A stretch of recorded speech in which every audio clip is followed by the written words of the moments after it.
Welcome, everyone, to today's episode of Arthritis at Home.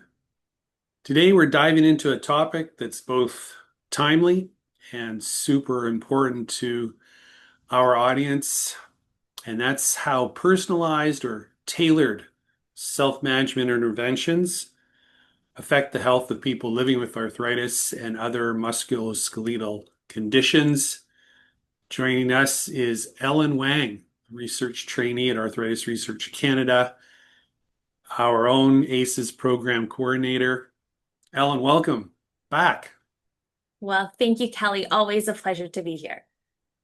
Now, you are wearing several hats all the time at once, which is one of the impressive things about you, Ellen. And most recently, you're the co-author of a study that explored whether tailoring self-management programs can improve patient outcomes like pain, physical function, and quality of life. And we want to talk to you about that study today. Excellent. Yes, we're very, very happy to have it be published as a part of the Physiotherapy Canada's 75th anniversary edition. So let's start with what motivated you and your co-authors to conduct this study in the first place. What were maybe some of the gaps in care that you were hoping to explore and find more about? Yeah, Kelly, I think you brought up a really good point, and you also used the word personalized earlier. I Hmm. think this concept of tailoring it's super popular. You'll hear, things like personalized medicine, or you'll hear, for example, customized based on your needs, or individualized exercise prescription. You hear those words being thrown around and used very much so colloquially, right? Every day, whether it's health products, it's talking about interventions, or it can be a Spotify playlist, right? Like those are now individualized to the person, and simply, that just means they assess some sort of attribute of yours, and then they curate the product to you. And the thought is that tailoring improves the intervention, right? It should make it more effective. That is kind of the thought behind it. But when we then looked at the evidence, we realized we actually don't know. Like Kelly, we don't actually know if tailored self-management is superior to, for example, self-management that's taught in a group setting, right? We all go attend, there's 10 people there, we talk about different strategies, but we all are getting the same content. It's not, customized at all based on any of our attributes. We actually don't know if those two are different.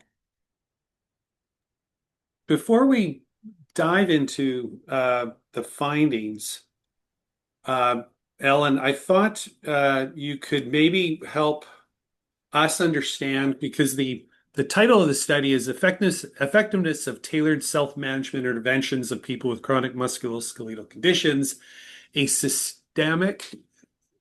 systematic review and meta-analysis. And maybe those two latter terms aren't clear for our audience. So what do we mean by those styles of study?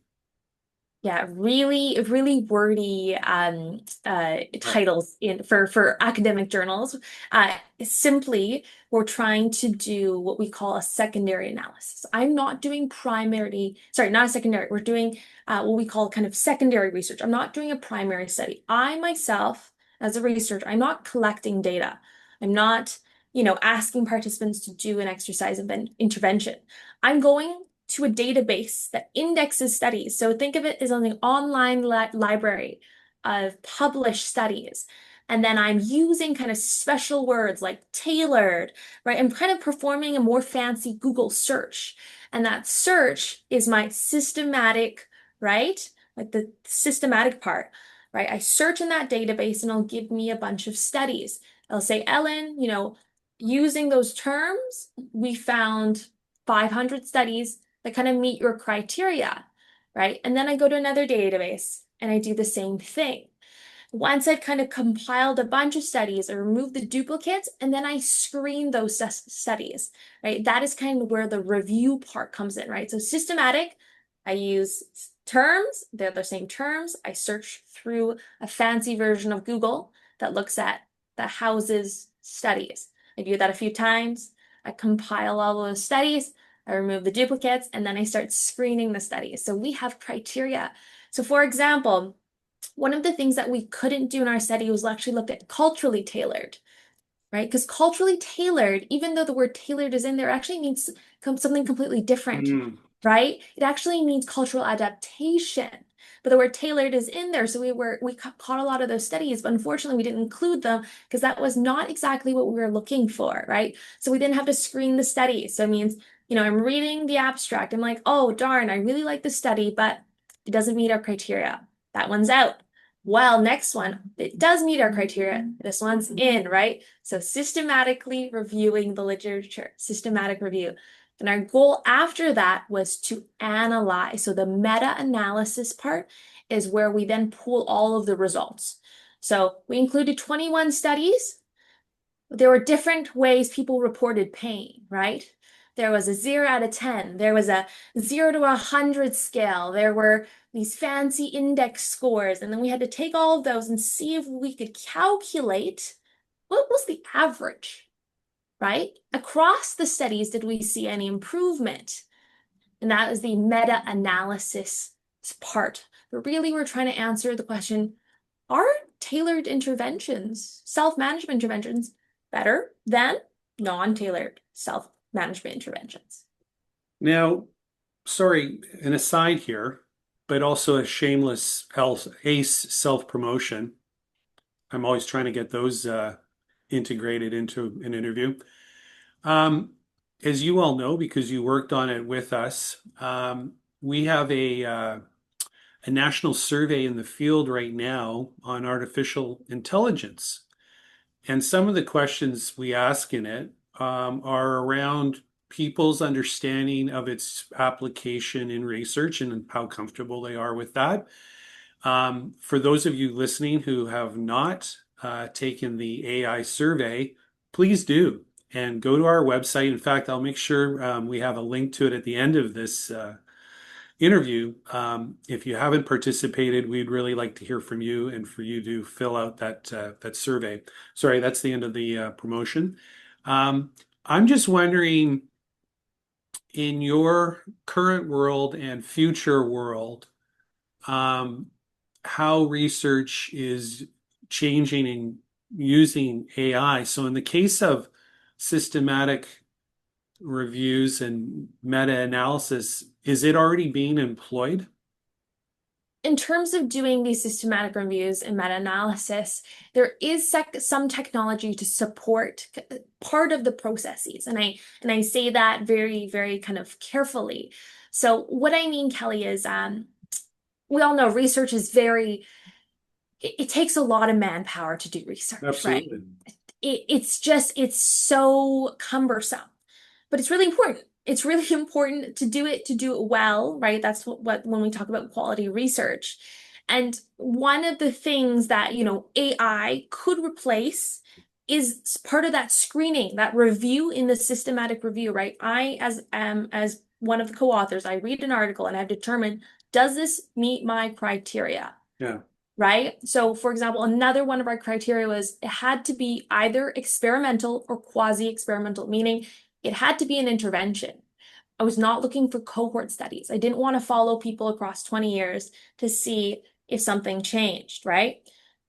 Could that be done by AI? Well, that's actually being implemented in a lot of the kind of platforms that are used to do reviews, right? So there's actually platforms that you can go and do a systematic review on. Hmm. The one that is available to us at UBC is called Cobidence. There's another popular one called Distiller. These actually AIs are being integrated where you train the model, you tell the model, okay, exclude culturally tailored, exclude longitudinal cohort studies, right?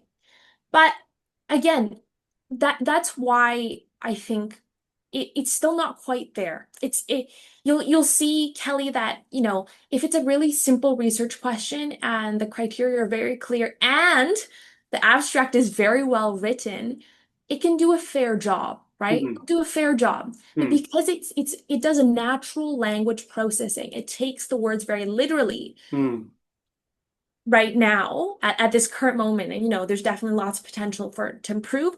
I would say it's able to help with different aspects of the review, but can it do the meta-analysis? Can it do, the higher levels of screening, the full text screening? I don't think we're quite there yet Yeah, in terms of natural language processing as well as like the data extraction. yeah.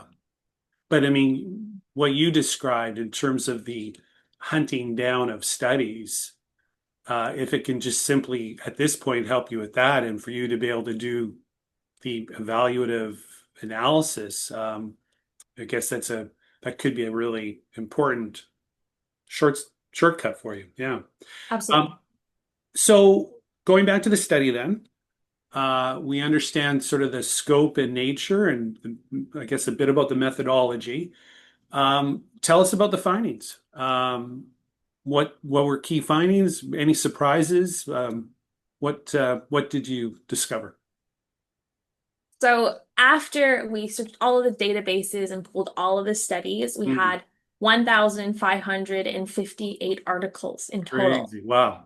So we then screened through each of those. So each of the titles and abstracts were read, and then then you move on to kind of the next stage where all the full texts are read, right? And if that makes it to kind of the final stage of the review process, we had 21 studies that were included. Hmm, So those 21 studies, we then took their results and we tried to pool them, meaning we tried to then kind of calculate them together to see what we would find.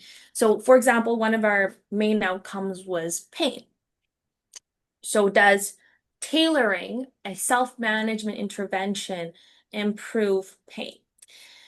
The tricky part of the study was we opened it really broad. So it was for MSK conditions. MSK is musculoskeletal. That is osteoarthritis, that is inflammatory arthritis broadly, and that's also shoulder impingement, right? That's also tennis elbow. That's also, anything that happens in terms of the wrist, like, overuse injuries. So we got a ton of studies. Interestingly, it does seem, because of kind of the nature of our question, self-management, a lot of the studies did focus on osteoarthritis and inflammatory arthritis. So we kind of were able to do kind of two separate analyses for osteo as well as inflammatory arthritis. And very, very interesting.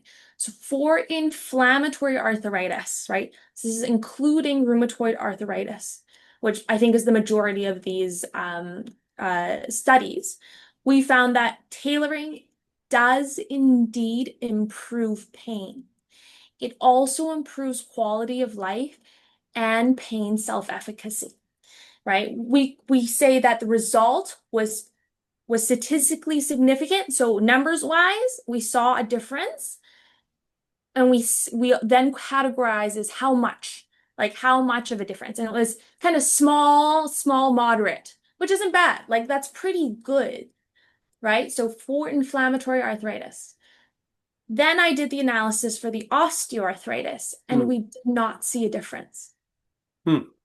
Very interesting. So Yeah. for osteoarthritis, self-management, tailored self-management is not superior than non-tailored self-management. Just the standard group exercise, group webinars, whatever it may be.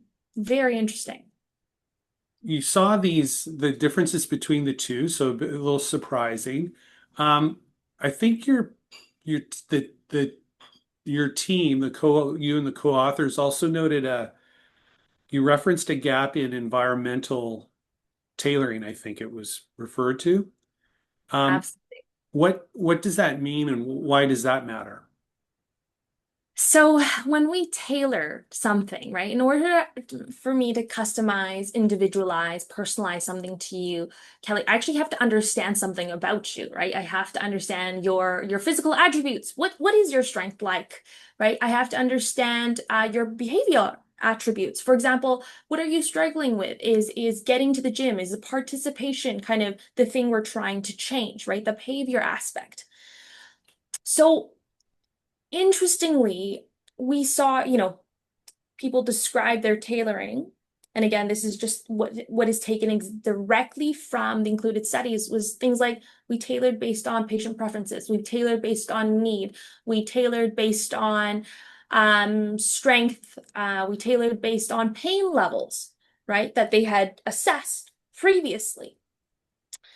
One thing that was not tailored, like not assessed, was environmental attributes. So nobody had tailored a self-management intervention based on someone's schedule, based on the fact that they live in a neighborhood with very little green space, if it was an exercise intervention. We did not take into account, for example, if there's an exercise intervention, transportation, right? We tailored based on very subjective things, right? Like how I'm feeling, what my quality of life is, what my needs are, but we don't tailor to address the things we kind of can't control, right? So that's an interesting kind of thing for us to think about because more and more in kind of the self-management research, the exercise research, we're seeing that, to some sense that if you build it, they will come is kind of true. If you have an area with lots of green space, people tend to be more active in that area, right? So even though we know that the tailoring is still based on like the person's individual attributes instead of kind of the world around them that influences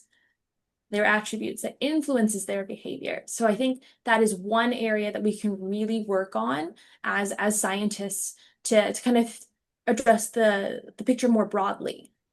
I guess in closing, then uh, that's one outcome, one implication of the study for researchers, healthcare providers, patients.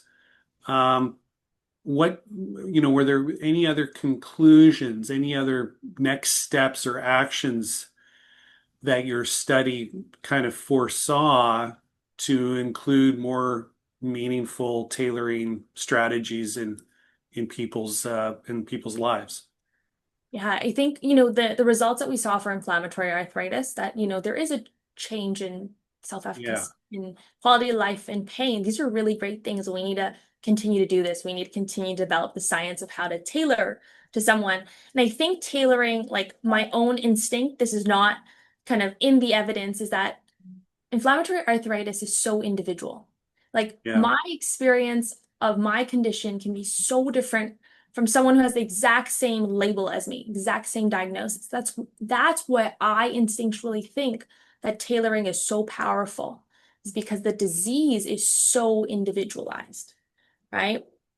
Again, this is not based on the evidence. This is kind of like my gut feeling, and I think something that's worth exploring. On the other hand, we didn't see such great outcomes for osteoarthritis. And the thing with meta-analysis, there's never like no change. There's always a small change. The change is just deemed not significant. And it was just so surprising that, on one end of the spectrum for inflammatory arthritis, we saw a change, but for osteoarthritis, we saw smaller changes that were not as significant. And you do have to ask the question, like, why is that? Are we not doing a very good job of tailoring studies, or is there something to do with the pathophysiology of osteoarthritis that we're not quite grasping yet? Like, what is it about self-manage of osteoarthritis that isn't modifiable through tailoring? Like, why is it that if I give you a customized plan, it still doesn't work that great? So, like, again, lots for us to kind of rack our heads and kind of take next steps towards. Hmm. Like any great study, yours is one of them. It's it presents how far we've come, but how far we still have to go and need to go. Um, and that's the sort of pursuit that you're on in your studies. So really great work. And I think as an audience, very we're very curious to see where this will go. And I think it's certainly a conversation patients should start having more and more when they're talking to their healthcare providers about self-management. Um, is this designed and tailored to get the best outcomes for me? Yeah. So thank you Exactly. so much, Ellen. We look forward to your future work in this field. And as I said, we will be providing links to your study as well. And we welcome any questions that people may have. Thanks again for joining us, Ellen. It's great seeing you. Thank you for the opportunity, Kelly. I appreciate it. Great having all of you in our audience joining us again. We look forward to seeing you again soon at Arthritis at Home. Goodbye for now.